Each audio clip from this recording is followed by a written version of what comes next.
Hello, my dear brothers and sisters. Hi, my dear friends. This is Bobby Quitain, and welcome to Pathways of Hope. Today, we want to reflect on the fifth chapter of the Gospel of Matthew. And allow me to read to you verse 13. It says, "You are the salt of the earth, but if salt lost its taste, how can it be made salty again? It has become useless. It can only be thrown away, and people will trample on it." What is Jesus saying to us here? Well, first we have to understand what salt does. Salt.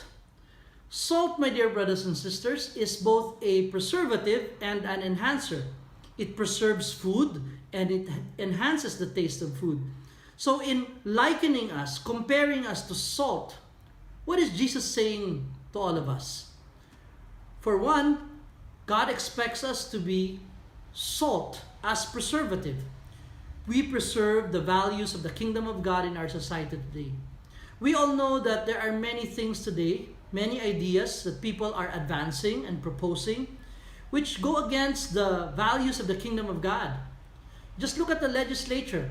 There are bills right now pending there which go against the values of the kingdom of God.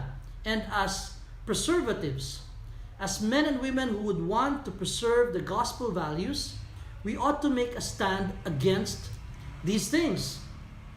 Brothers and sisters, there are many things today which try to overturn the values that we have learned, not only as Catholics, not only as Christians, but as Filipinos. And God expects us to make a stand on these things. Secondly, God expects us to be enhancers. We ought to enhance the state of life of people in our society today. How? By helping the poor, ministering to the oppressed, taking care of the sick, especially in our pandemic today. We can be such great enhancers as Christians to help people, to alleviate people from poverty, to help people live better lives. As Christians, we ought to be enhancers. And you don't have to look far. You can just look at your housemate, your family member, your office mate, men and women who probably are going through difficult times. By being there for them, counseling them, comforting them, you are already becoming an enhancer in our society today. How do we do that? In concrete ways, how do we do that? Well, the same gospel passage today tells us that we ought to let our light shine. But we all know, my dear brothers and sisters, that there are days when our lights do not shine. Either because we're so down, we ourselves are going through difficult times. Well, I have good news for you. The good news is we are not the light. The real light, the real source of light is God Himself. He is the real light. And it is only when God is in us that we can truly shine. I have a company. It's a consultancy firm. We give retreats, we give recollections, we give motivational seminars to companies. And the name of the company is Lampstand Inspirations. The word lampstand there comes from this passage today because we believe that we are not the light. We are simply lampstands. We lift the light for others to experience the light of Christ in their lives.